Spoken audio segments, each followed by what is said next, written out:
नमस्ते दोस्तों। आज मैं आपको एक ऐसी कहानी सुनाने जा रही हूँ जो आपको रोमांचित कर देगी और जिसमें एक गहरी सीख छिपी है। इस कहानी की घटनाएं इतनी दिलचस्प हैं कि आप इसे आखिर तक सुनना चाहेंगे। तो आइए शुरू करते हैं। दोस्तों, मेरा नाम रेखा है और मैंने बैंकिंग में डिप्लोमा किया है। अब मैं 29 साल की हूँ और एक गृहिणी के रूप में अपना जीवन बिता रही हूँ। मैं छत्तीसगढ़ के एक छोटे से गांव से हूँ और मेरी शादी विकास से हुई है, जिसकी उम्र 33 साल है।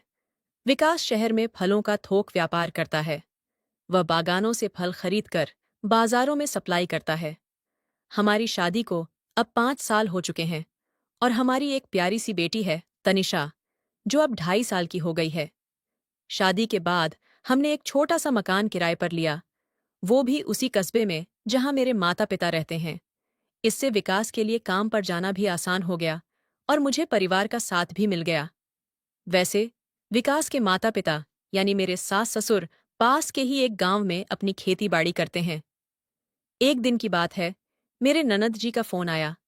उन्होंने बताया कि उनके बेटे की सालगिरह के लिए एक विशेष किताब चाहिए जो उनके इलाके में नहीं मिल रही थी। मैंने उनसे कहा, चिंता मत करो दीदी, मैं कोशिश करके देखती हूँ। अगले दिन मैंने सलवार कमीज पहनी, अपनी बेटी को माँ के पास छोड़ा और किताब की तलाश में निकल पड़ी। कई दुकानों के चक्कर लगाने के बाद आखिरकार वह किताब मिल गई। मैंने तुरंत अपनी ननद को फोन कर दिया। उन्होंने कहा, रेखा, तुम किताब लेकर यहाँ आ जाओ और कुछ दिन हमारे साथ रह लो। बहुत दिन हो गए तुम्हें देखे। मैंने अपने पति विकास को फोन किया, लेकिन उसका फोन नहीं लग रहा था। फिर मैंने अपनी माँ को फोन करके बताया, माँ, मैं ननद जी के घर जा रही हूँ। वो किताब देनी है और शायद 1-2 दिन वहीं रुक जाऊंगी। विकास का फोन नहीं लग रहा है, अगर वो पूछे तो बता देना। तब तक तनिषा का ध्यान रखना। मेरे गांव से ननद के गांव तक जाने के लिए सार्वजनिक यातायात की कोई अच्छी सुविधा नहीं थी। गांव में अधिकतर कच्ची सड़कें थीं और आने जाने के लिए या तो पैदल चलना पड़ता था या फिर किसी प्राइवेट वाहन पर निर्भर रहना पड़ता था। मैं बस स्टॉप पर खड़ी थी, तभी एक मैजिक वैन, छोटी यात्री गाड़ी, आकर रुकी। उसे एक युवक चला रहा था जो लगभग 20 से 22 साल का लग रहा था। मैंने पूछा, क्या यह गाड़ी बरगवां जाएगी? उसने सिर हिलाकर हाँ कहा और मैं गाड़ी में बैठ गई। गाड़ी में मेरे अलावा 2 और यात्री थे, एक बुजुर्ग महिला और एक युवक। थोड़ी दूर जाने के बाद दोनों यात्री अपनी अपनी जगह पर उतर गए और मैं अकेली रह गई। ड्राइवर ने अपने मोबाइल पर किसी से बात करनी शुरू कर दी। वह किसी से पैसों के बारे में बहस कर रहा था। अरे भाई, मेरा पूरा पैसा चाहिए मुझे। मैंने जो माल भेजा था उसकी कीमत बहुत ज्यादा है। मैं अब और इंतजार नहीं कर सकता। तुम्हारे पास अगर पैसे तैयार हैं तो मैं आ रहा हूं लेने के लिए। वो फोन पर बोल रहा था। फोन रखने के बाद उसने मुझसे पूछा, बहन जी, अगर आपको कोई ऐतराज ना हो तो क्या मैं रास्ते में एक जगह थोड़ा रुक सकता हूं? मुझे वहां से कुछ पैसे लेने हैं। बस 5 मिनट लगेंगे। मैंने हिचकिचाते हुए कहा, मुझे जल्दी है। मेरी बेटी मेरी माँ के पास है और अगर मेरे पति घर लौट आए तो परेशानी हो जाएगी। बहन जी, बस 5 मिनट, रास्ते में ही पड़ता है, उसने जोर देकर कहा। मैंने असहज होकर हामी भर दी। इस बीच मैं लगातार विकास को फोन लगा रही थी, लेकिन उसका फोन अब भी बंद था। थोड़ी देर बाद ड्राइवर ने मुख्य सड़क छोड़कर गाड़ी को एक कच्चे रास्ते पर मोड़ लिया जो खेतों के बीच से जाता था। मुझे अजीब लगा और मैंने पूछा, ये कहाँ जा रहे हैं आप? उसने आगे इशारा करते हुए कहा, वहां देखिए, उस फल बगीचे के पास ही जाना है, वहीं से पैसे लेने हैं। फिर उसने किसी को फोन लगाकर कहा, हाँ, मैं पहुंच गया हूं, पैसे तैयार रखना। मेरे साथ एक सवारी है, इसलिए जल्दी करना है। और हाँ, पूरे पैसे देना, कम नहीं। धीरे धीरे हम एक बड़े से फलों के बगीचे के पास पहुंचे। वहां एक बड़ा लोहे का गेट था जिसके पास एक बूढ़ा आदमी खड़ा था। ड्राइवर ने मुझसे कहा, ये यहाँ का माली है, इससे पैसे लेकर हम चलेंगे। लेकिन अचानक उसने गाड़ी को गेट के अंदर मोड़ दिया और जैसे ही हम अंदर गए, पीछे से गेट बंद हो गया। मैं डर गई और चिल्लाई, ये क्या कर रहे हो? मुझे जाने दो। तभी वहां 2 और युवक आ गए जो ड्राइवर के ही उम्र के थे। मैं समझ गई कि कुछ गलत होने वाला है। मैंने गाड़ी से बाहर निकलने की कोशिश की, लेकिन ड्राइवर ने मेरा हाथ पकड़ लिया। छोड़ो मुझे! मैं चिल्लाई और अपना हाथ छुड़ाने की कोशिश करने लगी। तभी तीनों युवकों ने मिलकर मुझे पकड़ लिया। मैं पूरी ताकत से लड़ रही थी, लात घूंसे मार रही थी। एक की नाक पर मैंने ऐसी चपत जमाई कि वह पीछे हट गया। लेकिन बूढ़ा माली भी अब मेरी तरफ आने लगा था। उसके हाथ में रस्सी थी।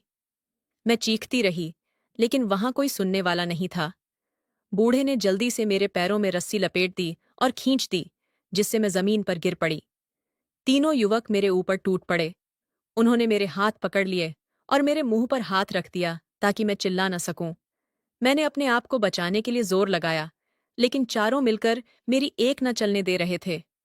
फिर बूढ़े ने मेरे हाथों को भी बांध दिया। ड्राइवर ने एक थप्पड़ मारकर कहा, चुप रह, वरना मार डालेंगे। मैंने पूरे दम से कोशिश की, लेकिन चारों ने मिलकर मुझे पूरी तरह से काबू कर लिया था। मैंने आंखें बंद कर लीं और सोचने लगी कि अब क्या होगा। इतने में वहां एक और नौजवान आ गया। उसने सीटी बजाते हुए कहा, वाह सुमित भाई, क्या कमाल का इंतजाम किया है आज। तुम्हारी पसंद हमेशा जबरदस्त रहती है यार। इस बात से मुझे पता चला कि मैजिक वैन चलाने वाले का नाम सुमित था।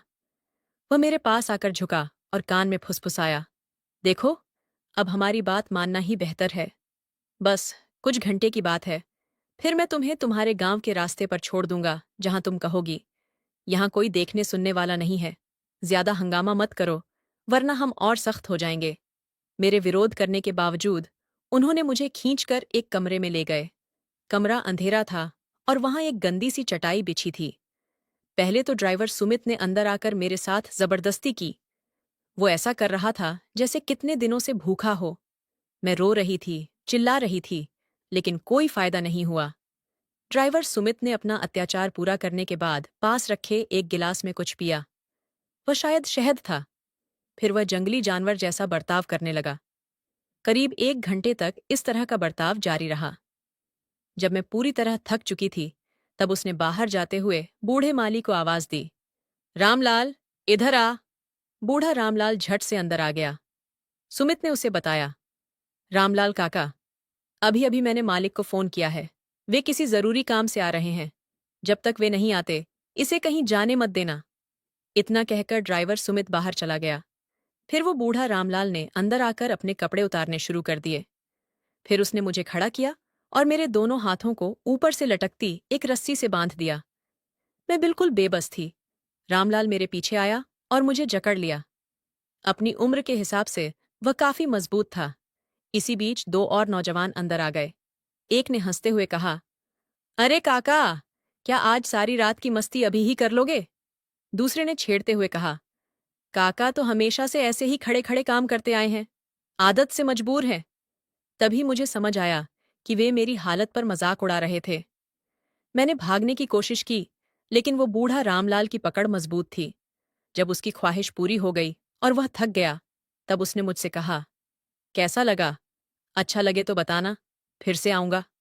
इतना कहकर वह बाहर निकल गया और वे दोनों नौजवान बारी बारी से अंदर आए और मेरे ऊपर सवार हो गया।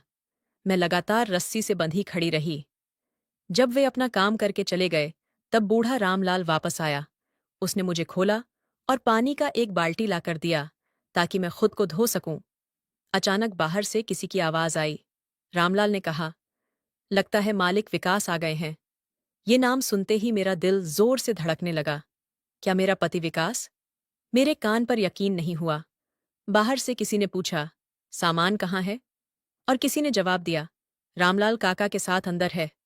मालिक हंसते हुए बोला, रामलाल तो कुछ भी हाथ से जाने नहीं देता, खुद को भी परेशान करता रहता है। इस पर सभी हंसने लगे।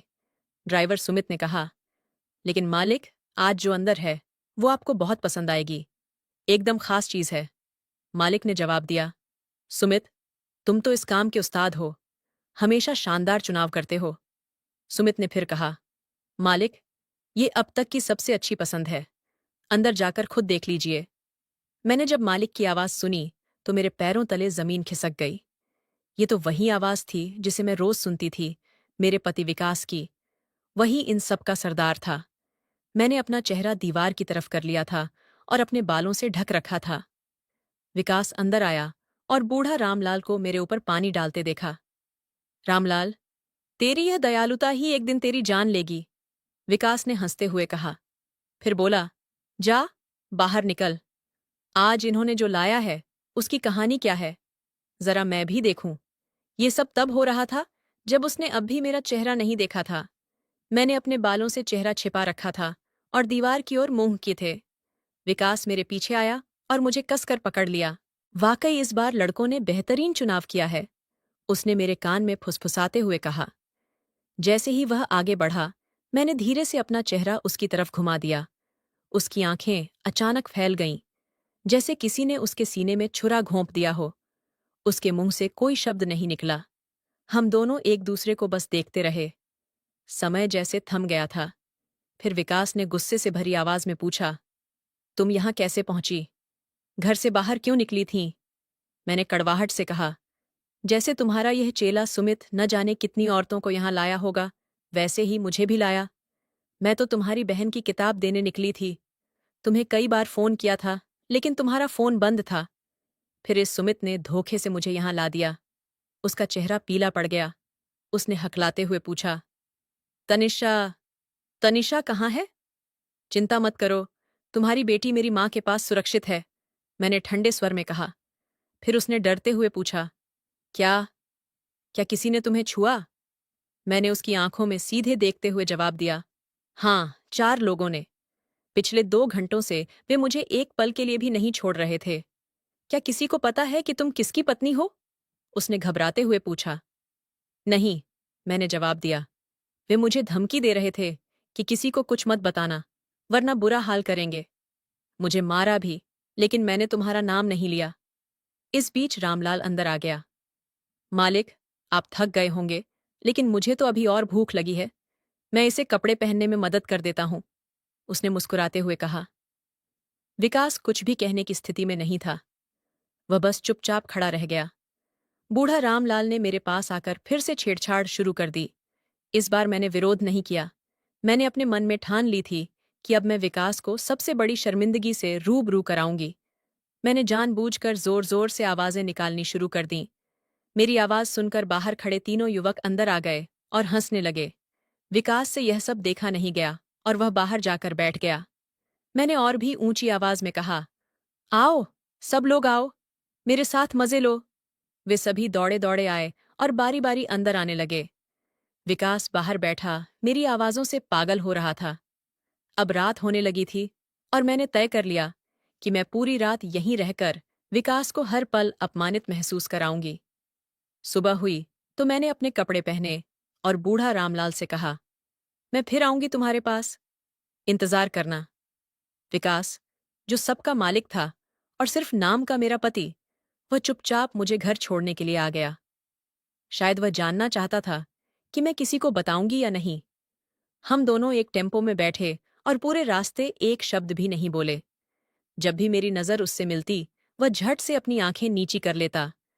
थोड़ी देर के बाद मैंने कहा, तुमने जो किया, उसकी सजा मैंने भुगत ली, लेकिन अब हम साथ नहीं रह सकते। घर पहुंचने के बाद मैंने अपनी माँ से बेटी को लिया और अगले ही दिन विकास से अलग होने का फैसला कर लिया। मैंने तलाक के कागजात पर हस्ताक्षर करवा लिए और अपनी बेटी तनिषा को अपने साथ रखने का फैसला किया। दोस्तों, जीवन कभी रुकता नहीं है। 1 साल बाद मुझे रमेश से मिलने का मौका मिला। वह एक सम्मानित शिक्षक हैं जो गुजरात में काम करते हैं। उनकी पहली पत्नी का कैंसर से निधन हो चुका था और उन्हें अपने 2 बच्चों की परवरिश के लिए एक साथी की जरूरत थी। हमने एक दूसरे को समझा और फिर शादी कर ली। अब मैं अपनी बेटी तनिषा और रमेश के दोनों बच्चों के साथ गुजरात में रहती हूँ। मेरी जिंदगी में अब प्यार, सम्मान और सुकून है। आज मैं अपने अतीत को पीछे छोड़कर एक नई कहानी लिख रही हूँ, लेकिन जिंदगी की किताब में अभी कई और कहानियां लिखी जानी बाकी हैं और शायद उनमें से कुछ मैं आपको फिर कभी सुनाऊंगी। दोस्तों, आपको यह कहानी कैसी लगी? अगर आपको यह पसंद आई हो तो अपने विचार हमें ज़रूर बताइए। और हाँ, अगली कहानी के लिए हमारे साथ बने रहें। आप सभी का दिल से धन्यवाद।